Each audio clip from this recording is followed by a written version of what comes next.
Hello students, myself Gahendra Singh, lecturer, Information Technology, Department of Technical Education, UP. Subject थी cloud computing और cloud computing lecture series का जो lecture number 14 है। यहाँ पे हम आपको इंट्रोड्यूस कराएंगे क्लाउड सिक्योरिटी के बारे में कि हमने क्लाउड से सर्विसेज भी ले ली, स्टोरेज भी डिमांड कर ली। अब क्लाउड वेंडर्स के क्या सिक्योरिटी पैरामीटर्स होते हैं, किस लेवल की वो सिक्योरिटी प्रोवाइड कराती है किसी भी अपने यूजर के लिए, अपने क्लाइंट्स के लिए। तो हम इससे इंट्रोड्यूस होना चाहेंगे।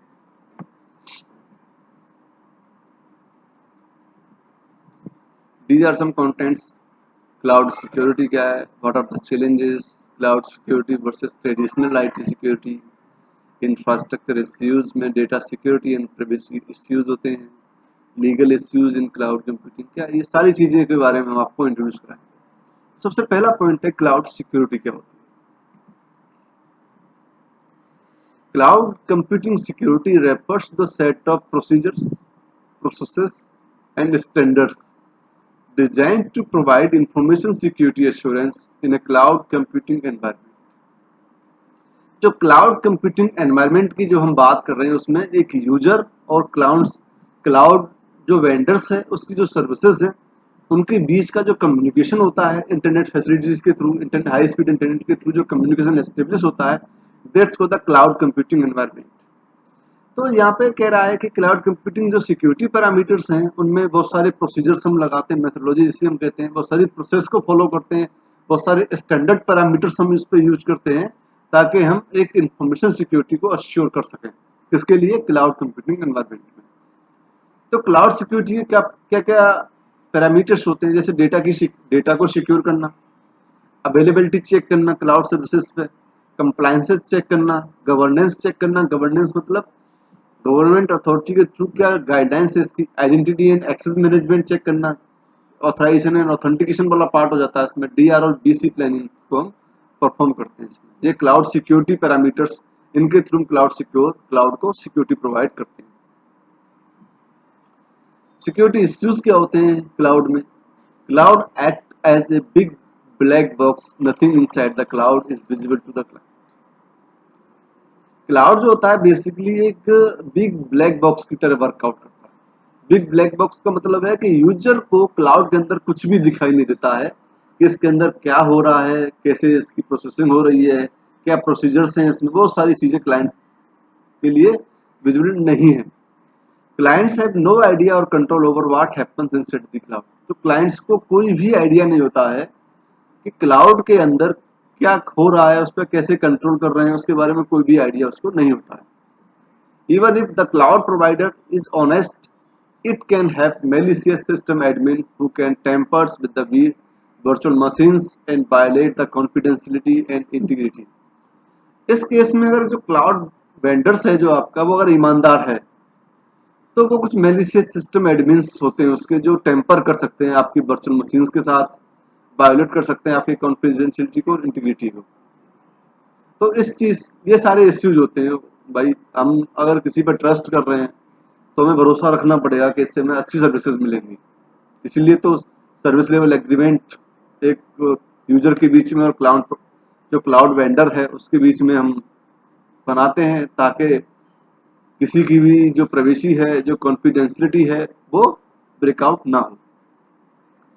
Clouds are still subject to traditional data confidentiality, integrity, availability, privacy issues, plus some additional attacks। ये बहुत सारी चीजें इसमें हो सकती हैं। तो इस तरह के इश्यूज इसमें होते हैं कि एक तो वेंडर्स को, जो क्लाइंट है उसको कुछ नहीं पता कि क्लाउड में क्या चल रहा है क्या नहीं चल रहा। वो एक बिग ब्लैक बॉक्स की तरह होता है, कोई विजिबिलिटी नहीं होती क्लाइंट्स के लिए। अगर आपका जो क्लाउड प्रोवाइडर है अगर वो ऑनेस्ट नहीं है तो आपकी कॉन्फिडेंशियलिटी और इंटीग्रिटी को वो वायलेट कर सकता है, टेम्पर कर सकता है वर्चुअल मशीन्स के थ्रू। उसमें बहुत सारे ट्रेडिशनल डेटा कॉन्फिडेंशियलिटी, इंटीग्रिटी, ये सारी चीजें होती हैं, इस चीज होती है। Why is cloud security important? Cloud को सिक्योरिटी इंपोर्टेंट क्यों है? सबसे मेन पैरामीटर्स है कि भाई हम कह रहे हैं कि क्लाउड को सिक्योरिटी प्रोवाइड करनी, क्लाउड को सिक्योरिटी प्रोवाइड करनी क्यों करनी है? सबसे पहले increasing usage of cloud services in non traditional sectors. Non traditional जो सेक्टर्स हैं वहाँ पे भी क्लाउड सर्विसेज का यूसेज दिन ब दिन बढ़ता जा रहा है। हर आदमी क्लाउड की सर्विसेज एक्सेस कर रहा है क्योंकि रेंट पे मिल जाती हैं। जैसे अगर मैं कोई एक सॉफ्टवेयर पे मुझे काम करना है, सपोज मुझे जो है पाइथन तो ओपन सोर्स है, मुझे किसी सॉफ्टवेयर पे काम करना है, मान लीजिए आपके जो के लाइसेंसिंग सॉफ्टवेयर है किसी भी कंपनी का, जो आपको परचेज करना पड़ेगा, बिना परचेसिंग आप उसको एक्सेस नहीं कर सकते हो। तो उस केस में क्या होता है कि जब आपको कोई सॉफ्टवेयर की रिक्वायरमेंट है, 10-10 यूजर्स के लिए रिक्वायर्ड कर रहे हो आप उसको, उस सॉफ्टवेयर को, और आपको 3 मंथ्स के लिए चाहिए, लेकिन जो लाइसेंसिंग एग्रीमेंट्स होता है वो 1 ईयर का होता है, उसमें समय समय पे अपडेट्स आते रहते हैं, उनके लिए भी आपको एडिशनल पेमेंट्स करने होते हैं। तो जैसे 1 लाख का अगर आपने 10 यूजर्स के लिए कोई सॉफ्टवेयर परचेज कर लिया तो वो 3 महीने के लिए ही वैल्यूएबल है आपके लिए, बाकी 9 महीने उसका वेस्टेज है। तो इस वेस्टेज को रोकने के लिए, कॉस्ट सेविंग करने के लिए, पैसा बचाने के लिए हम क्लाउड सर्विसेज को यूज करते हैं। तो इसका इसलिए यूज इसका बढ़ता जा रहा है कि इसके पास पैसा नहीं है, वो भी बहुत कम पैसे में इन सर्विसेज को यूज कर सकता है। Growing adoption of cloud services in government departments में भी क्लाउड सर्विसेज को अडॉप्ट कर रहे हैं, क्योंकि गवर्नमेंट्स के पास इतना फंड नहीं होता है कि वो सारी सर्विसेज को परचेज कर सके, ऑन कर सके और उसको मैनेज कर सके, और उन्हें कोई सा थर्ड पार्टी मिल रहा है तो वहां उनको वो सर्विसेज को अडॉप्ट कर ले रहे हैं। Rise in cloud services specific attacks, पर इसमें क्या है, कुछ स्पेसिफिक अटैक्स हैं जो क्लाउड सर्विसेज में दिन ब दिन बढ़ते जा रहे हैं। डेटा को चोरी करना, किसी कॉन्फिडेंशियलिटी को ब्रेक करना, इंटीग्रिटी को ब्रेक करना, ये सारे attacks. Growing usage of cloud services for critical data storage के लिए, जो क्रिटिकल डेटा स्टोरेज हैं उनके लिए जो क्लाउड सर्विसेज हैं उनके यूसेज भी दिन ब दिन बढ़ते जा रहे हैं। राइज इन एम्प्लॉय मोबिलिटी भी इंक्रीज हो रही है, इसलिए हम क्लाउड सिक्योरिटी की इंपोर्टेंस में ज्यादा हो जाती है कि इसके जब यूजर्स बढ़ते जा रहे हैं तो हमें इसको सिक्योरिटी पैरामीटर्स भी हमें इसके बढ़ाने पड़ेंगे। अब चैलेंजेस क्या होते हैं इसमें, भाई क्लाउड सर्विसेज हम यूज कर रहे हैं तो इसमें क्या चैलेंजेस होंगे। Cloud service provider believe that security is and user issue. जो क्लाउड सर्विस प्रोवाइडर है वो ये कहता है कि आप विश्वास करिए, जो भी सिक्योरिटी इश्यू होता है वो यूजर के एंड पे होता है, मेरे एंड पे नहीं होता, क्योंकि वहां से जब वो कोई डेटा ट्रांसफर कर रहा है मेरे पहुंचने से पहले वो और चोरी हो जा रहा है, तो उसमें मेरा कोई फॉल्ट नहीं। तो ये एक चैलेंज है एंड यूजर के लिए कि वो वहां से वहां तक डेटा को सिक्योरिटी पैरामीटर के साथ पहुंचाए कैसे। सेकंड वन है lack of awareness about cloud security. ये अच्छा पैरामीटर, अच्छा वो है टॉपिक ये कि क्लाउड सिक्योरिटी के बारे में जो अवेयरनेस होनी चाहिए यूजर्स के लिए, क्लाइंट्स के लिए, वो नहीं है। तो इस चीज को मैं समझना पड़ेगा कि क्लाउड सिक्योरिटी एक्चुअली है क्या चीज। इनकंसिस्टेंट नेटवर्क कनेक्शन इश्यूज, मतलब अगर हाई स्पीड इंटरनेट कनेक्शन नहीं है तो नेटवर्क कनेक्शन के इश्यूज बहुत सारे होंगे, तो उसमें इनकंसिस्टेंसी बढ़ेगी। Lack of proper cloud security standards, और क्लाउड सिक्योरिटी स्टैंडर्ड्स जो हैं वो अच्छी तरीके से प्रॉपरली डिजाइन नहीं हुए हैं, उसकी कमी की वजह से भी हमें चैलेंजेस फेस करने। अब कह रहा है cloud security versus traditional IT security. Cloud security क्या है, क्विकली स्केलेबल है। क्लाउड सिक्योरिटी का पहला पैरामीटर है क्विकली स्केलेबल है, मतलब अगर हमें स्केलेबिलिटी का फीचर हमें चेकआउट करना है कि हमने यूजर ने कितनी सर्विसेज एडॉप्ट की हैं, कितना स्टोरेज हमारा यूज किया है, कितने अपडेटेड सॉफ्टवेयर को उसने यूज किया, कितने टाइम तक यूज किया है, तो हम क्विकली स्केल कर सकते हैं उसको। लेकिन ट्रेडिशनल आईटी सिक्योरिटी में स्केलेबिलिटी बहुत ही स्लो होती है। सेकंड है इफिशिएंट रिसोर्स यूटिलाइजेशन। इसमें क्या है, जितने भी रिसोर्सेज हैं हमारे पास उनका जो यूटिलाइजेशन है उसको इफिशिएंटली करते हैं कि उनका वेस्टेज नहीं होता प्रॉपर बिल्कुल भी। लेकिन यहाँ पे जो रिसोर्स यूटिलाइजेशन की जो इफिशियंसी है बहुत ही कम होती है, उनका वेस्टेज बहुत ज्यादा होता है। जैसे कि मैंने अभी एग्जांपल लेके बताया कि मैं अगर लाइसेंसिंग सॉफ्टवेयर को परचेज कर लेता हूँ 10 लाख रुपए में 10 यूजर्स के लिए, और उसे 5 या 6 महीने के लिए ही मेरा काम है, 5 या 6 महीने बाद वो बाकी के रेस्ट ऑफ द मंथ्स वो वेस्टेज रहेगा, क्योंकि 1 साल का लाइसेंसिंग एग्रीमेंट्स होता है। तो वहाँ पे जो रिसोर्स यूटिलाइजेशन है वो 6 महीने का वेस्टेज हो रहा है। लेकिन यहाँ पे जितना आपको यूज करना है उतना आप उस पर पे कीजिए, तो रिसोर्स यूटिलाइजेशन पूरा एफिशिएंटली आपका यूज हो रहा है। पे पर यूज बेसिस पे काम करता है क्लाउड। लो अपफ्रंट इंफ्रास्ट्रक्चर है इसमें इंफ्रास्ट्रक्चर बहुत ही कम है, इंफ्रास्ट्रक्चर की जरूरत है ही नहीं। आपको एक सिस्टम चाहिए, इंटरनेट कनेक्टिविटी हाई स्पीड की चाहिए और बाकी आप क्लाउड से कनेक्ट हो जाते हैं। लेकिन इसमें आपको हाई अपफ्रंट कॉस्ट आपको रखनी पड़ेगी इसमें, क्योंकि आपको इंफ्रास्ट्रक्चर भी बनाना पड़ेगा, मेन पावर भी रखनी पड़ेगी, आपको प्लेसेस भी परचेस करने पड़ेंगे, सर्वर्स भी बनाने पड़ेंगे, वो सारी चीजें यूजेस बेस्ड कॉस्ट है। क्लाउड सिक्योरिटी में क्या है, जितना आप यूज कर रहे हो उसके हिसाब से आपको कॉस्ट पे करनी पड़ रही है, रेंट बेस्ड जिसे कहते हैं, रेंटेड सर्विसेज है इसमें। लेकिन ट्रेडिशनल आईटी सिक्योरिटी में कोई भी रेंटेड सर्विसेज हमारे पास अवेलेबल नहीं है, जहाँ पे हाई कॉस्ट सर्विसेज। जैसे मैंने जो अभी एक लाइसेंसिंग सॉफ्टवेयर जो 10 लाख का परचेस किया था उसका एग्जाम्पल दिया कि 10 लाख का खरीद लिया, और वही काम हमारा क्लाउड सिक्योरिटी में अगर हम 10,000 पर डे का अभी वो करते हैं तो भी हमें बहुत कम पड़ेगा, बहुत कम चार्जेस होते हैं। थर्ड पार्टी डेटा सेंटर्स होते हैं क्लाउड सिक्योरिटी में, जो डेटा सेंटर्स हम बना रखे हैं, जो सर्वर्स हमने बना रखे हैं, वो थर्ड पार्टी के होते हैं, वही मैनेज करती है, वही ऑन करती है, उससे हमें सर्विसेज लेनी होती है रेंट बेसिस। लेकिन ट्रेडिशनल आईटी सिक्योरिटी में इन हाउस डेटा सेंटर्स होते हैं, उस पर्टिकुलर जो होस्टिंग कंपनी है उसके अपने डेटा सेंटर्स होते हैं, उनके उन्हें मेंटेन करने के लिए उसका इंफ्रास्ट्रक्चर होता है, पूरा मेन पावर उसको परचेस करनी पड़ती है, तो यहाँ पे कैपिटल कॉस्ट बहुत ज्यादा हो जाती है। Reduce time to market, cloud security में हमें सब चीज बनी हुई मिल रही है, केवल हमें यूज करना उस चीज को, और रेडी टू मार्केट हमें जो भी एप्लीकेशन हम बना रहे हैं उसको जल्दी से मार्केट में हम पहुंचा सकते हैं। लेकिन इसमें लॉन्गर टाइम लगता है मार्केट में पहुंचाने के लिए, क्योंकि हमें बहुत सारा प्लेटफॉर्म में तैयार करना। नेक्स्ट है प्राइवेसी। क्या होती है प्राइवेसी के दो टाइप होते हैं, एक तो डेटा सिक्योरिटी के पैरामीटर्स के देखे थे, और दूसरा होता है लीगल इश्यूज के बारे में। डेटा सिक्योरिटी के जो पैरामीटर्स होते हैं वो तीन होते हैं, क्रिप्टोग्राफी होती है, रिडंडेंसी होती है, और डिस्पोजल होता है। क्रिप्टोग्राफी आप पढ़ चुके हैं सेमेस्टर 5th में, ISITL में आपको क्रिप्टोग्राफी ही पढ़ाई है, information security and IT laws में।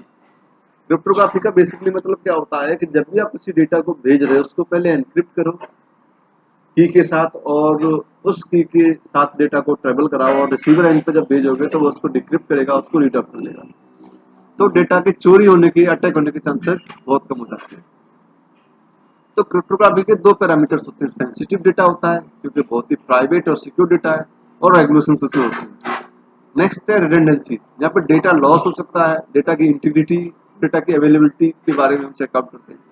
डिस्पोजल में डेटा का डिलीशन कैसे करेंगे, डिस्ट्रक्शंस क्या होता है, लॉग रेफरेंसेस क्या होते हैं, बैकअप क्या होता है। लीगल इश्यूज के भी तीन पैरामीटर्स हैं, data locations, E discovery and provider privileges. Data locations में क्या होता है, मल्टीपल ज्यूरिडिक्शंस होते हैं और सब पॉइंट होता है। मल्टीपल ज्यूरिडिक्शंस का मतलब क्या होता है कि यहाँ पे गवर्नमेंट के अकॉर्डिंग कोई भी कंपनी चलती है, जितनी भी इंडस्ट्रीज हैं उन्हें गवर्नमेंट की गाइडेंस को फॉलो करना पड़ता है, तो उसके अधीन आती है। ई डिस्कवरी में law enforcement measures and hardware sharings, hardware को आप शेयर कर लो तो उससे क्या है आपकी कॉस्ट सेविंग हो जाएगी थोड़ी। प्रोवाइड प्रिविलेजेस में मैलिशियस इनसाइडर्स और प्रिविलेज एस्केलेशन होता है। अब आती है डेटा सिक्योरिटी के बारे में। डेटा सिक्योरिटी के तीन पैरामीटर थे, cryptography, redundancy and disposal. Protection of data in terms of confidentiality, availability and integrity which can be applied not only to cloud environment but any solution requiring basic secure levels। मतलब ये cloud environment में ही required नहीं है confidential रखना data को, उसकी availability को checkout करना, इंटीग्रिटी भी चेकआउट करना, इनके लिए प्रोटेक्शंस को प्रोवाइड करना, डेटा को प्रोटेक्शन प्रोवाइड करना कॉन्फिडेंशियल की टर्म में, अवेलेबिलिटी की टर्म्स में, इंटीग्रिटी की टर्म्स में, क्लाउड एनवायरनमेंट में ही नहीं बल्कि हम फिजिकल एनवायरनमेंट में भी इनको प्रोवाइड कराते हैं। क्रिप्टोग्राफी क्या होती है, इसमें most employed practice to secure sensitive data के लिए thoroughly required by industries, states and federal regulations. मतलब जितनी भी इंडस्ट्रियल्स हैं, स्टेट गवर्नमेंट्स हैं, फेडरल रेगुलेशंस हैं, उनके हिसाब से जो सेंसिटिव डेटा है उसको हमें सिक्योरिटी प्रोवाइड करने के लिए क्रिप्टोग्राफी टेक्निक का यूज करना पड़ता है। Redundancy essentially to avoid data loss, मतलब इसमें मेन चीज क्या है, डेटा लॉस। डेटा लॉस को हमें अवॉइड करना है कि ताकि हमारा डेटा सिक्योर रहे। Most business models rely on information technology for its core functionality and processes, and thus mission critical data integrity and availability must be ensured। तो data redundancy की टर्म्स में हमें इंश्योर करना पड़ेगा कि डेटा की integrity और अवेलेबिलिटी हमारा मिशन रहेगा। इस जो टास्क हैं इनको हमें सिक्योर करना है। डिस्पोजल्स में क्या होता है, elementary data disposal techniques are inefficient and commonly referred as a deletion. In the cloud, the complete dissections of data, including log references, hidden backups, registries, is an important requirement. Cloud parameter से अगर देखें तो complete डिसेक्शंस of data की requirement होती है, इसमें log references भी होते हैं, हिडन बैकअप्स भी होता है, इन सब को हमें सेफ रखना होता है, ये हमारा मेन टास्क होता है। लीगल इश्यूज में क्या था, aspects related to judicial requirements and laws such as multiple data locations and privilege management. में अलग अलग मल्टीपल डेटा लोकेशंस पे जो प्रिविलेजेस होते हैं मैनेजमेंट के, उनके हिसाब से हमें गाइडलाइंस, रूल्स, रेगुलेशंस, लॉज वगैरह जो है हमें डिजाइन करने होते हैं। डेटा लोकेशंस में क्या है, customer data held in multiple jurisdictions depending on geographical locations are affected directly और indirectly by subconscious law enforcement measures. Data location का मतलब है कि अगर आप डिफरेंट डिफरेंट कंट्रीज में डेटा सेंटर्स आप बनाओगे या अपना डेटा स्टोरेज की लोकेशन सेटअप करोगे, तो हर कंट्री की अलग अलग जुरिडिक्शंस होती हैं, उनके हिसाब से आपको वहाँ के रूल्स और रेगुलेशंस को फॉलो करना पड़ेगा। ज्योग्राफिक लोकेशंस अफेक्ट होती है ना, ज्योग्राफिक लोकेशन मतलब डिफरेंट डिफरेंट कंट्रीज। नेक्स्ट है e discovery. As a result of law enforcement measures, hardware might be confiscated for investigation related to a particular customer, affecting all customers whose data were stored in the same hardware. Data disclosure is critical in this case. हमें hardware जो होता है उनको confiscate करना पड़ेगा investigation के हिसाब से। कस्टमर से रिलेटेड जो भी इन्वेस्टिगेशन हमें करनी है, तो उसके लिए हमें डार्क जो हार्डवेयर है बेसिकली उनको कॉन्फिस्केट करना पड़ेगा। लॉ एनफोर्समेंट मेजर्स हमें उसके लिए बनाने पड़ेंगे ताकि हमें एक बेटर रिजल्ट हमें मिल सके। प्रोवाइडर प्रिविलेज होता है, इसमें क्या होता है, मैलिशियस एक्टिविटीज जो होती है प्रोवाइडर इनसाइडर्स की, वो पोटेंशियली थ्रेट्स। प्रोवाइडर प्रिविलेज का मतलब होता है जो भी कॉन्फिडेंशियलिटी है, अवेलेबिलिटी है, इंटीग्रिटी है किसकी, कस्टमर की। कस्टमर से रिलेटेड जो भी डेटा है, जो भी प्रोसेसिंग इन्फॉर्मेशन है, उसकी जो भी कॉन्फिडेंशियलिटी, इंटीग्रिटी, अवेलेबिलिटी जो होती है, उनके जो थ्रेट्स होते हैं उनको हमें सिक्योरिटी प्रोवाइड करनी है कि ताकि कोई अनऑथराइज्ड यूजर उसे एक्सेस ना कर ले। Legislation jurisdiction concern related to new concepts introduced by the cloud computing. Cloud computing के भी अपने अलग jurisdictions होते हैं, उसके हिसाब से वो यूजर को फॉलो करना पड़ेगा, नहीं तो वो जैसे जहाँ पे भी जो गाइडलाइंस हैं, रूल्स रेगुलेशंस वायलेट होंगे, वहाँ पे ही ऐसे में डिसएग्रीड हो जाए। अब कहता है कि how to secure cloud. Cloud को आप कैसे सिक्योर रख सकते हो, क्योंकि इंटरनेट कनेक्टिविटी है तो अटैकर्स मेनली अटैक करेंगे डेटा को, किसी भी यूजर की प्राइवेट इंफॉर्मेशन को लेने के लिए। तो internet was design primarily to be resilient, it was not design to be secure. मतलब जो इंटरनेट जो है उसको हम इस तरह से डिजाइन करें रेजिलिएंटली कि it was not design to the secure, कि वो हम मान लेते हैं कि वो सिक्योर नहीं है, तो हमें उसके सिक्योरिटी पैरामीटर्स को चेक करते हुए इंटरनेट को हमें एक सिक्योर एनवायरनमेंट में डिजाइन करना पड़ेगा। Cloud computing has all the vulnerability associated with the internet applications. Additional vulnerability arise from the pooled, virtualized and outsourcing resources. Risk in cloud deployment depend on two things, cloud service models and type of cloud. इसका CSA cloud reference model होता है, जिसमें ये देख लीजिए diagrammatical. CSA cloud reference model में क्या होता है, सास सिक्योरिटी बाउंड्रीज होती हैं, पास सिक्योरिटी बाउंड्रीज होती हैं, आस सिक्योरिटी बाउंड्रीज होती हैं। जो 3 पैरामीटर्स हमने चैप्टर नंबर 2 में पढ़े थे। जो आस सिक्योरिटी बाउंड्रीज होती हैं उनमें क्या होता है, सबसे पहले फैसिलिटीज और हार्डवेयर होता है।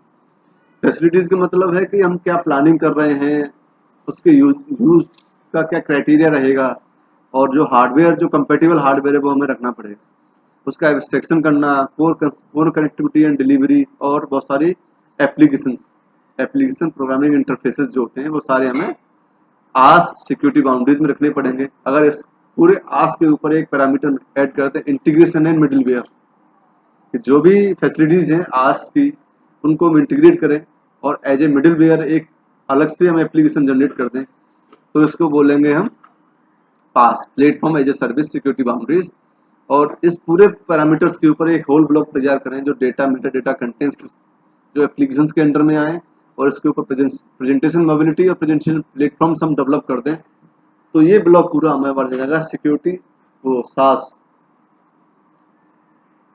सिक्योरिटी बाउंड्रीज के रूप में। तो ये एक CSA क्लाउड रेफरेंस मॉडल है, वही हमने यहाँ पे पूरा समझाया है कि IaaS is the most basic level of services with PaaS and SaaS next to above levels of services. IaaS क्योंकि मोस्ट बेसिक लेवल है, क्योंकि उसमें hardwares, compatibilities, connectivities, deployments, application programming interface, ये सारी चीज़ों को हमें चेकआउट करके हमें एक आस प्लेटफॉर्म बनाते हैं। इसके ऊपर हम जो है एक पैरामीटर अगर ऐड करते हैं उसमें, इसका जैसे इंटीग्रेशन और मिडिलवेयर का, तो वो पास के साथ आ जाता है। PaaS security boundaries moving upwards each of the services inherit capability and security concern of the model beneath.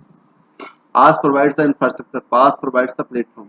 आस जो होता है वो पूरा इंफ्रास्ट्रक्चर आपको प्रोवाइड करेगा, लेकिन पास जो एक प्लेटफॉर्म प्रोवाइड कराएगा जिसपे आप बैठ के काम कर सकते हैं। और सास जो है वो प्रोवाइड कराएगा ऑपरेटिंग एनवायरनमेंट, क्या सॉफ्टवेयर से रिलेटेड जो भी थिंग्स हैं, जो भी एप्लीकेशन हैं, लेटेस्ट सॉफ्टवेयर, लेटेस्ट एप्लीकेशन सास के पास होंगे। और उन एप्लीकेशंस पे, उन प्लेटफॉर्म्स पे काम करना है तो उसके लिए पास प्रोवाइड करें। IaaS has the least level of integration facility and integrity security while SaaS has the most. आज के पास जो है least level of integration facilities और इंटीग्रेशन सिक्योरिटी होंगी, लेकिन सास के पास बहुत ज्यादा होंगी, क्योंकि उसे पूरा होल इंफ्रास्ट्रक्चर मेंटेन करना है। This model describing the security boundaries eight which the cloud services provider responsibility ends in consumer responsibility begin. यहाँ पे कंज्यूमर फैसिलिटीज बिगिन। जब क्लाउड की सारी फैसिलिटीज प्रोवाइड कर देंगे तो बाद में जो कंज्यूमर फैसिलिटी, जो यूजर है, जो क्लाइंट है, उसकी मेन पैरामीटर्स रह जाएंगे। And thank you. The references हैं जहाँ से मैंने ये कंसेप्ट दिया। अगर आपको मेरा वीडियो अच्छा लगा हो तो इसे लाइक, सब्सक्राइब करें, व्यूज़ करें, शेयर करें ज़्यादा से ज़्यादा, ताकि ये चीज़ें सभी को प्राप्त हो सके टाइम से, जो आपके दोस्त हैं, फ्रेंड्स हैं। And thank you for your